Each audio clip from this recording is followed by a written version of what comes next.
جو خفیہ دستاویزات ہیں وہ پاکستان کے ہاتھوں لگی ہیں، اور اس سے پہلے پوری دنیا یہ بات سمجھتی ہے، جانتی ہے اور اسے مانتی بھی ہے کہ پاکستان کی آئی ایس آئی کا کوئی مقابلہ نہیں کر سکتا۔ پاکستان کی آئی ایس آئی بھارت کے جو مودی حکومت ہو یا کوئی اور حکومت ہو یا کوئی جرنیل ہوں یا خفیہ ادارے ہوں، ان کی ان میٹنگز کو بھی حاصل کر لیتی ہیں جو بنکروں میں بیٹھ کر چھپ کر کی جاتی ہیں۔ پاکستان کے پاس لمحہ بلمحہ خبر ہوتی ہے، اور پاکستان کی انٹیلیجنس اتنی تیز ہے کہ باقاعدہ ریکارڈنگ ہو جاتی ہے، ویڈیوز پاکستان کی فوج کے پاس آ جاتے ہیں، اور پاکستان بھارت کے اس طرح کے کئی منصوبے فلاپ کر چکا ہے۔ اب ناظرین کا بھارت کو جو ایک اور شکست ہوئی ہے اور جو پاکستان کو کامیابی ملی ہے وہ یہ ہے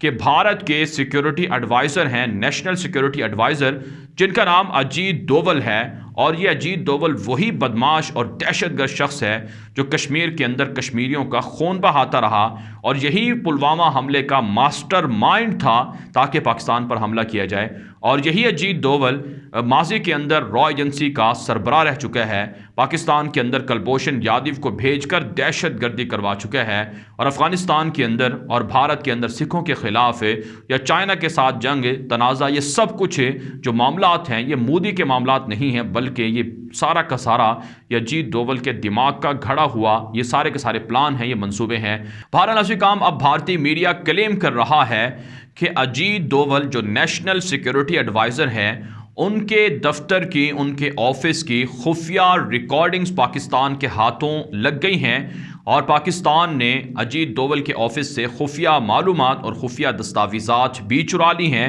جس سے اجیت ڈوول کی زندگی کو بھی خطرات لاحق ہو چکے ہیں، اور اجیت ڈوول پاکستان کے خفیہ اداروں کے ٹارگٹ پر ہے، نشانے پر ہے، کسی بھی وقت اجیت ڈوول کو اڑایا جا سکتا ہے۔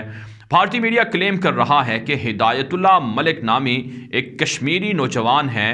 وہ 6 فروری کو گرفتار ہوئے ہیں، وہ دلی آتے ہیں، فلائٹ کے ذریعے سفر کرتے ہیں اور اجیت ڈوول کے دفتر تک پہنچتے ہیں اور وہاں کی ریکارڈنگ حاصل کرتے ہیں، وہاں کی خفیہ معلومات چراتے ہیں اور اسے پاکستان تک پہنچاتے ہیں، اور یوں پاکستان کے ہاتھوں بھارت کے سیکیورٹی ایڈوائزر کا، نیشنل سیکیورٹی ایڈوائزر کا اہم راز پاکستان کی فوج کے، پاکستان کے خفیہ اداروں کے ہاتھوں میں چلا گیا ہے۔ ناظرین کرام، اگرچہ یہ بھارت کا دعویٰ ہے، ابھی تک پاکستان کے جو حکام ہیں ان کی جانب سے اس پر کوئی آزادانہ سٹیٹمنٹ سامنے نہیں آئی ہے، لیکن اتنی بات ضرور ہے کہ کشمیریوں کو ایک تو مودی دہشت گرد ناحق گرفتار کرتا ہے، اور دوسرا یہ ہے ناظرین کرام کہ واقعی کشمیری فریڈم فائٹر اور مجاہدین اتنے ایڈوانس ہو چکے ہیں کہ بھارت کے خفیہ ادارے اور خفیہ اداروں تک رسائی حاصل کر چکے ہیں، اور بھارت کے انتہائی اہم قیمتی راز بھی پاکستان کو یا اپنے پاس حاصل کر چکے ہیں۔ تو اس سے آپ سمجھ سکتے ہیں کہ پاکستان کی گمنام ہیروز کو کتنی بڑی کامیابی ملی ہے۔ بھارت کے ایٹمی راز ہوں، بھارت کے جو پاکستان کے خلاف کارروائیوں کی میٹنگ ہوں، یا مودی دہشت گرد کے آنے والے پلان ہوں، ان سب سے پاکستان کے خفیہ ادارے، افواج پاکستان اور حکومت پاکستان ان کی خبر رکھتی ہے، ان کا انہیں علم ہے، لہٰذا بھارت کسی غلط فہمی میں نہ رہے۔ اور اب اگلا ٹارگٹ اجیت ڈوول بھی ہو سکتے ہیں، کیونکہ سب سے بڑا دہشت گرد و ظالم ہے کشمیریوں کا، اور اسی طرح سے افغانستان کے اندر، اور اسی طرح سے مودی اور بھارت کے آرمی چیف بھی پاکستان کے نشانے پر ہوں گے اگر فروری میں بھارت نے پھر کوئی ناکام سرجیکل سٹرائک کرنے کی کوشش کی۔ اب ناظرین ہم بات کر لیتے ہیں کہ مودی دہشت گرد حکومت کی جانب سے کشمیر کے خلاف، کشمیریوں کے خلاف ایک نیا قانون منظور کیا گیا ہے۔ بھارت کی مودی دہشت گرد حکومت نے یہ قانون اس طرح سے منظور کیا ہے کہ مقبوضہ کشمیر کے سرکاری افسران کو یا سرکاری اداروں میں جاب کرنے والے لوگوں کو میزورام اور اسی طرح سے گوا اور ایک تیسری اسٹیٹ ہے اروناچل پردیش، ان کے ساتھ جوڑ دیے ہے۔ یعنی اس کا سادہ لفظوں میں مطلب یہ ہے کہ ان 3 ریاستوں سے یا ان علاقوں سے جتنے بھی ہندو یہاں پر جاب کرتے ہیں سرکاری اداروں میں، ان کو ایکسس ہوگی مقبوضہ کشمیر کے اندر سرکاری اداروں میں جاب کرنے کی۔ ان سب علاقوں کو ایک طرح سے آپس میں ضم کر دیا گیا ہے، اور یہ اجازت دی گئی ہے کہ یہاں پر کام کرنے والے ہندو بھی کشمیر میں جا کر جاب کر سکیں گے۔ حالانکہ اس سے پہلے آرٹیکل 370 اور 35A کو ختم کرنے سے پہلے مودی دہشت گرد کو یہ اجازت نہیں تھی کہ وہ ہندوؤں کو کشمیریوں کی جگہ پر جابز یا نوکری دے سکیں، لیکن اب اس قانون کے لانے کے بعد جسے منظور کیا گیا ہے بھارتی پارلیمنٹ میں، اب کشمیریوں کے حق پر یہ بڑا ڈاکہ ڈالا جائے گا۔ لہٰذا ناظرین کرام، بھارت کے خلاف کشمیریوں پر یہ بات لازم ہے کہ وہ ایک تو فریڈم فائٹرز کا ساتھ دیں اور بھارتی فورسز کے خلاف حملے جاری رکھیں اور آزادی کی جدوجہد کو تیز کر دیں۔ اگرچہ کشمیری مجاہدین اس قدر ایڈوانس ہو چکے ہیں کہ وہ بھارتی چیک پوسٹوں کو اڑا رہے ہیں، گرنیڈ حملے کر رہے ہیں، خفیہ معلومات حاصل کر رہے ہیں، اور بھارتی فورسز ان کا سامنا کرنے کے لیے بالکل ڈری ہوئی ہے اور ان کا سامنا کرنے کے لیے تیار نہیں ہے۔ لیکن بہرحال جو کشمیری عوام ہیں انہیں اپنے کردار کو جاری رکھنا ہوگا، آزادی کی تحریک کو اور زیادہ سٹرونگ کرنا ہوگا، مضبوط کرنا ہوگا، افغان طالبان کو آئیڈیل بنا کر جہاد کو عام کرنا ہوگا اور اپنے بچوں کو، اپنے رشتہ داروں کو اس کی ترغیب دینا ہوگی تاکہ بھارتی فورسز کا خاتمہ ہو سکے اور مودی جیسے دہشت گردوں کو ہمیشہ کے لیے کشمیر سے نکالا جا سکے۔ اب ناظرین کرام، بات کر لیتے ہیں بھارت اور چین کے تعلقات کے حوالے سے، اور بھارت کی ممبئی کے اندر موجود ایک بحری جہاز کو آگ لگ گئی ہے۔ بھارت یہ دعویٰ کر رہا ہے کہ اس بحری جہاز کو انجن کی خرابی کی وجہ سے آگ لگی ہے،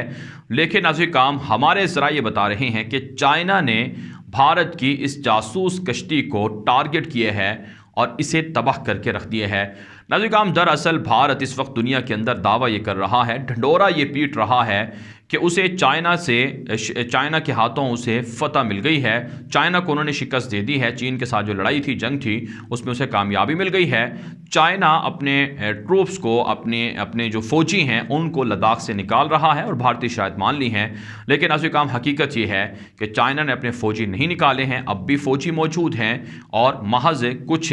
جو محدود ایک علاقہ ہے اس سے فوجیں پیچھے ہٹائی ہیں، مکمل طور پر ڈس انگیجمنٹ نہیں ہوا ہے اور نہ ہی مکمل طور پر چائنا نے اپنی فوجیں نکالی ہیں۔ اور ہماری رپورٹس یہ بتاتی ہیں اور ہمارے ذرائع یہ بتا رہے ہیں کہ چائنا بھارتی علاقوں پر اب بھی تسلسل سے قبضہ کر رہا ہے، اور یہی بات بھارت کے آرمی چیف بھی کہہ رہے ہیں کہ چائنا نے ہمارے علاقوں پر قبضہ کیا ہے اور اب بھی ہمارے علاقوں میں اپنی چیک پوسٹیں اور اپنے شہر بسائے ہیں۔ اس سے آپ بآسانی اندازہ لگا سکتے ہیں کہ بھارت کتنا جھوٹا دعویٰ دنیا کے ساتھ کر رہا ہے اور بھارت کا گوڈی میڈیا کتنا جھوٹ عوام کے ساتھ بول رہا ہے اور کس قدر عوام کو اندھیرے میں رکھا جا رہا ہے۔ ایک اور ناظرین کرام اچھی خبر ہے جس پر بھارت کو مرچیں اور تکلیفیں لگی ہوئی ہیں، وہ یہ ہے کہ پاکستان کے اندر 45 ملکوں کی فوجیں مشقیں کیوں کر رہی ہیں پاکستان کی بحریہ کے ساتھ مل کر، پاکستان کی نیوی کے ساتھ مل کر۔ اس پر ہندوستان ٹائمز نے ایک رپورٹ چھاپی ہے، ایک آرٹیکل لکھا ہے جس میں پاکستان کو ٹارگٹ کیا گیا ہے کہ چائنا، رشیا، امریکہ یہ پاکستان کی کمان میں، پاکستان کی سربراہی میں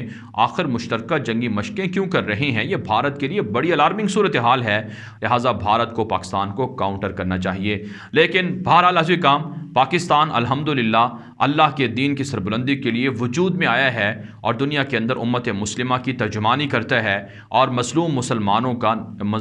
مسلمانوں کی ترجمانی کا حق ادا کر رہا ہے۔ اس لیے اللہ تعالیٰ نے وطن عزیز پاکستان کی حفاظت بھی کرنی ہے اور حفاظت ہوئی بھی ہے، اور اللہ کا اب بھی انعام ہے پاکستان کے اوپر، اور ہم آج بھی پاکستانی پوری دنیا کے مسلمانوں کے لیے سوچتے ہیں، اور آج بھی ہر پاکستانی یہ نظریہ رکھتا ہے کہ چاہے کشمیر ہو اسے آزاد ہونا چاہیے، فلسطین ہو اسے آزاد ہونا چاہیے، افغانستان ہو اسے آزاد ہونا چاہیے، اور اسی طرح سے بھارت کے اندر بسنے والے 25 سے 30 کروڑ جو مسلمان ہیں ان پر ہندوؤں کا تسلط نہیں ہونا چاہیے، مسلمانوں کی مساجد پر مودی دہشت گرد جیسے لوگ مندر بنانے کی جرت نہ کر سکیں۔ لہٰذا پاکستان کی افواج، پاکستان کے ادارے اور عوام اس کے لیے ہمہ وقت تیار ہیں کہ اگر غزوہ ہند شروع ہوتا ہے، اگر پاکستان کے خلاف جنگ مسلط بھارت کرتا ہے تو ہر پاکستانی اس جنگ کا حصہ بنے گا، اور انشاءاللہ ہم دیکھ رہے ہیں کہ مسلمانوں کا عروج ہو رہا ہے، مسلمانوں کو غلبہ مل رہا ہے اور دشمنوں کو شکست مل رہی ہے۔ بہرحال ناظرین کرام، اس ویڈیو کے حوالے سے آپ کی کیا رائے ہے؟ اپنی رائے کامنٹ کے ذریعے سے ضرور ہم تک پہنچائیں۔ مزید خبروں کے لیے آپ ہمارے ٹویٹر اکاؤنٹس دنیا میرے آگے، غلام نبی مدنی، اور ہمارے نئے فیس بک پیج غلام نبی مدنی کو ضرور فالو اور لائک کر لیں۔ آج کے لیے اتنا ہی، اجازت دیجیے، اللہ حافظ۔